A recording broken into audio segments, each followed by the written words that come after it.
Everyone, तो कैसे हो यार आप लोग। आई होप बहुत अच्छे होंगे।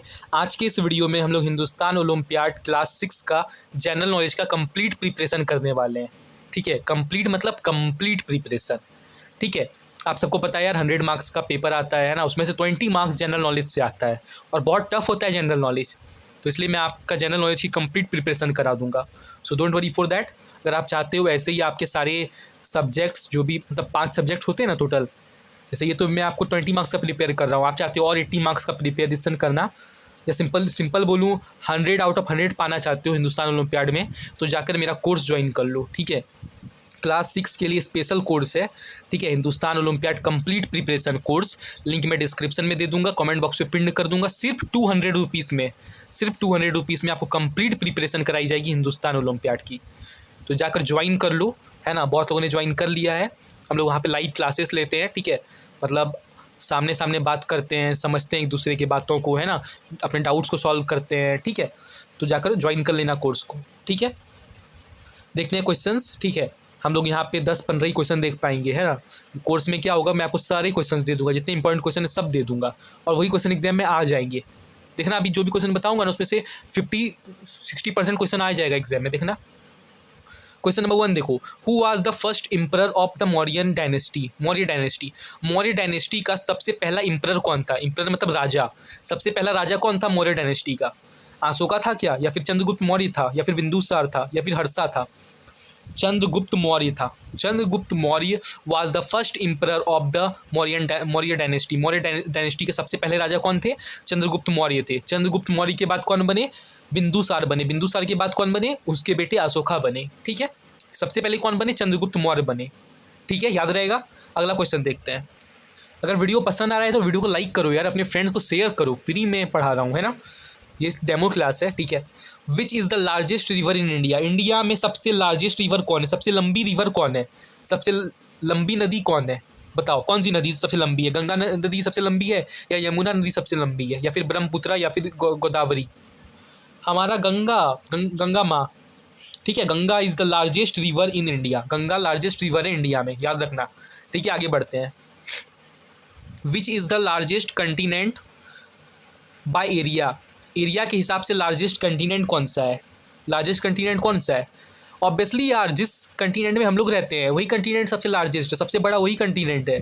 हम लोग कौन सी कंटिनेंट में रहते हैं, एशिया में रहते हैं, तो Asia is the correct answer. ठीक है, Asia is the largest continent by area, याद रहेगा।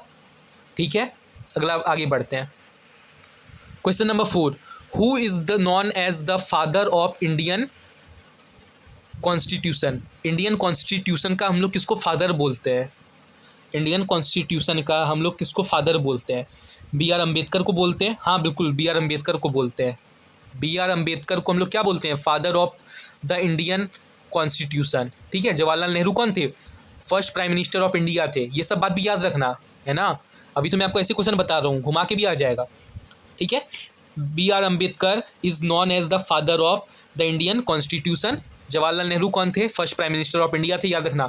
महात्मा गांधी को क्या बोलते हैं, मान लो क्वेश्चन यहाँ पे ये भी बन सकता है, who is known as the father of India. Father of India हम लोग किसको बोलते हैं, या father of nation.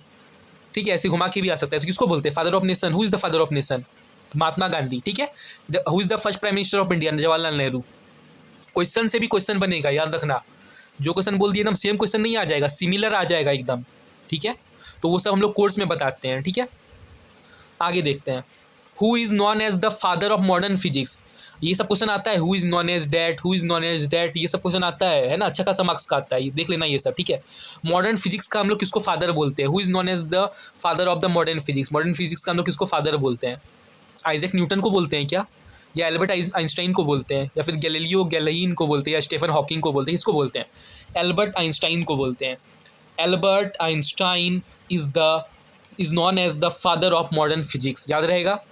Albert Einstein is the father of modern physics. ठीक है, 6 नंबर देखते हैं। ठीक है, who is known as the flying Sikh of India.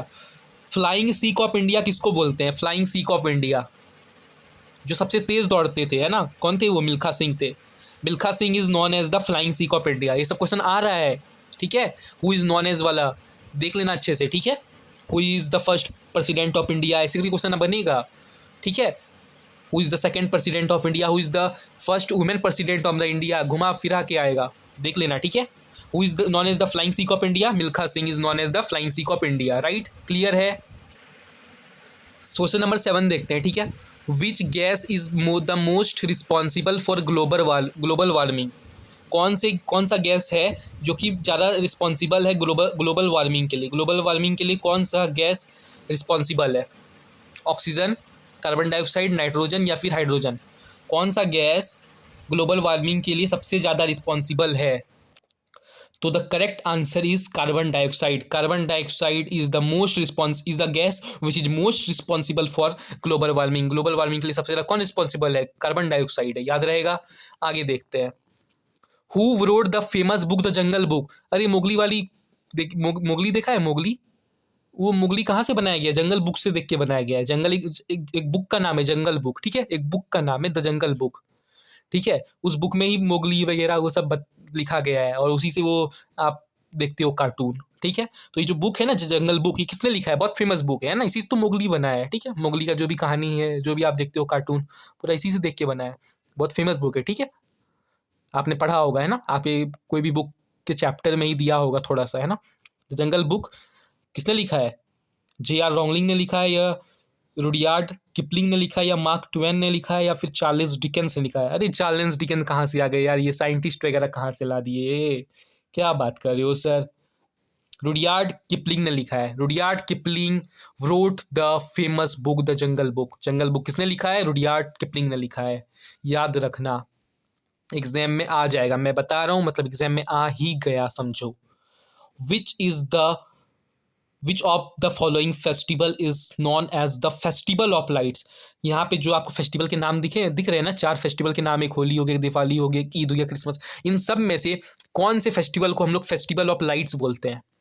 Holi को बोलते हैं क्या, होली में तो रंग खेलते हैं ना, Holi is the festival of colours, है ना। तो दिवाली को बोलते हैं, ठीक है। दिवाली में पटाखे उठाके फोड़ते हो कि नहीं, बस वही दिवाली, ठीक है। Diwali is known as the festival of lights, ठीक है। दिवाली में हम लोग घर उजाला रखते हैं ना, बहुत सारी लाइट्स जलाते हैं, ठीक है ना, दिया हुआ जलाते हैं, तो Diwali is known as the festival of lights. Okay, आगे देखते हैं, क्वेश्चन नंबर 10 देखते हैं, what is the main gas we breathe in. कौन सा इसमें से मेन गैस कौन सा है जिसको हम लोग ब्रेथ करते हैं, ब्रेथ मतलब सांस लेते हैं, ठीक है। कौन सा गैस को हम लोग लेते हैं, है ना। तो आप सबने यार पढ़ाई होगा क्लास में, है ना, आपके टीचर ने बताया होगा या फिर आपने कहीं सुना भी होगा, है ना, कि हम लोग ऑक्सीजन से सांस लेते हैं और कार्बन डाइऑक्साइड निकालते हैं, है ना। ऑक्सीजन एब्जॉर्ब करते हैं और कार्बन डाइऑक्साइड निकालते हैं बाहर, ठीक है। तो ब्रेथ इन मतलब क्या हम लोग लेते हैं, हम लोग ऑक्सीजन लेते हैं ना, ऑक्सीजन गैस हम लोग लेते हैं ना, ठीक है। और अगर यहाँ पूछता ब्रेथ आउट तो लिखते कार्बन डाइऑक्साइड, ठीक है। कार्बन डाइऑक्साइड को हम लोग ब्रेथ आउट करते हैं, ऑक्सीजन को हम लोग ब्रेथ इन करते हैं, है ना, इसको अंदर लेते हैं, ठीक है। नाइट्रोजन, हाइड्रोजन ये सब नहीं, ठीक है, याद रहेगा। चलो अब यहाँ पे मैं 4 आपको मोस्ट इंपॉर्टेंट क्वेश्चंस बताऊंगा, जितने क्वेश्चन बताए वो तो इंपॉर्टेंट थे ही। अब जो क्वेश्चन मैं आपको बता रहा हूँ ना, ये सबसे ज़्यादा इंपॉर्टेंट है, सबसे ज़्यादा जितने क्वेश्चन आपको यहाँ पे ऊपर 10 तक बताए ना, वो सब तो बहुत इंपॉर्टेंट है, लेकिन उस सबसे ज़्यादा ये चारों क्वेश्चन इंपॉर्टेंट है, देख लो, ठीक है। पहला क्वेश्चन देखते हैं, who invented the telephone. Telephone को किसने इन्वेंट किया, किसने बनाया, क्वेश्चन ये है, क्या होगा, किसने बनाया। तो टेलीफोन को किसने इन्वेंट किया, मैं यहाँ पे आंसर्स लिख देता हूँ, ठीक है। आप लोग कहाँ ढूंढोगे झूठ मूठ का, है ना। टेलीफोन को किसने डिस्कवर किया, अलेक्जेंडर ग्राहम बेल ने किया, ठीक है। अलेक्जेंडर ग्राहम बेल ने किया, ठीक है। टेलीफोन को किसने ढूंढा, किसने इन्वेंट किया है, अलेक्जेंडर ग्राहम बेल ने किया है, ठीक है, याद रहेगा, it will be okay. Question number 2 देखते हैं, ठीक है। क्वेश्चन नंबर 2 देखते हैं, ठीक है। क्वेश्चन नंबर 2 देखते हैं, which is world earth day when the world earth day celebrated, है ना। हम लोग वर्ल्ड अर्थ डे कब सेलिब्रेट करते हैं, ठीक है, ठीक है। हम लोग वर्ल्ड डे कब सेलिब्रेट करते हैं, हम लोग करते हैं 22 अप्रैल को, राइट। 22 अप्रैल बोलो या फिर अप्रैल 22 बोलो, ठीक है। 22 अप्रैल को हम लोग वर्ल्ड अर्थ डे सेलिब्रेट करते हैं, ठीक है। वर्ल्ड अर्थ डे हम लोग कब सेलिब्रेट करते हैं? 22 अप्रैल को करते हैं, याद रहेगा। क्वेश्चन नंबर 3 देखते हैं। What is the capital of Maharashtra? Maharashtra की कैपिटल क्या है? एक क्वेश्चन कंफर्म आएगा, मैं आपको बोल दे रहा हूँ, स्टेट कैपिटल से एक क्वेश्चन कंफर्म। एक क्वेश्चन मतलब एक मार्क्स आपका कंफर्म हो जाएगा। स्टेट कैपिटल सारा याद कर लो। 29 स्टेट्स, कितने 28 स्टेट्स है ना, 28 स्टेट्स के कैपिटल याद रख लो। यहाँ पे बोला है महाराष्ट्र का कैपिटल क्या होगा, ठीक है। तो याद रखना है, Mumbai is the capital of Maharashtra. Mumbai is the capital of Maharashtra. Maharashtra की कैपिटल क्या होगी? मुंबई होगी, याद रखना, ठीक है। लास्ट क्वेश्चन देखते हैं, क्वेश्चन नंबर 4, ठीक है। यहाँ पे मैंने ऑप्शंस नहीं दिए, ठीक है, खुद ही लिख दिया है ना। Who is known as the missile man of India? Missile man of India हम लोग किसको बोलते हैं? किसको बोलते हैं missile man of the India? जो इसको बोलते हैं ना, वो एक बार प्रेसिडेंट भी रह चुके हैं, है ना, प्रेसिडेंट भी रह चुके हैं। किसको बोलते हैं पता होगा ना? मिसाइल मैन ऑफ इंडिया किसको बोलते हैं? एपीजे अब्दुल कलाम को बोलते हैं। एपीजे अब्दुल कलाम को बोलते हैं, ठीक है। किसको बोलते हैं? एपीजे अब्दुल कलाम को बोलते हैं, राइट, अब्दुल कलाम, ठीक है। APJ Abdul Kalam is known as the missile man of India, ठीक है, याद रहेगा। तो ये 4 क्वेश्चन तो इंपॉर्टेंट हैं ही, जो पीछे 10 क्वेश्चन बताए वो भी इंपॉर्टेंट है, लेकिन ये थोड़ा ज़्यादा इंपॉर्टेंट था, इसलिए मैंने इसको थोड़ा अलग से आपको बताया। तो इन सारे क्वेश्चंस को आप लोग याद कर लो, ठीक है। ऐसे ही और वीडियोस देखने के लिए यार कोर्स ज्वाइन कर लो, है ना। अभी तो मैंने आपको जीके का बताया, मैं सारे सब्जेक्ट्स का काफ़ी डिटेल में एक्सप्लेन करता हूँ, ठीक है, वहाँ पे लाइव आकर समझाता हूँ। तो कोर्स का ये बेनिफिट है ना।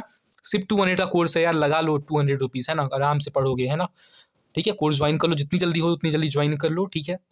Don't worry for exam, you will get at least district rank तो आपको मिल ही जाएगा, ठीक है, कोर्स ज्वाइन करने के बाद, ठीक है। तो जाओ ज्वाइन कर लो course, link description comment box में पिंड है। Don't think that any scam and nothing is okay. बहुत अच्छी कोर्स मैंने बनाई है, ठीक है, तो join it. And if you have not subscribed the channel then subscribe it.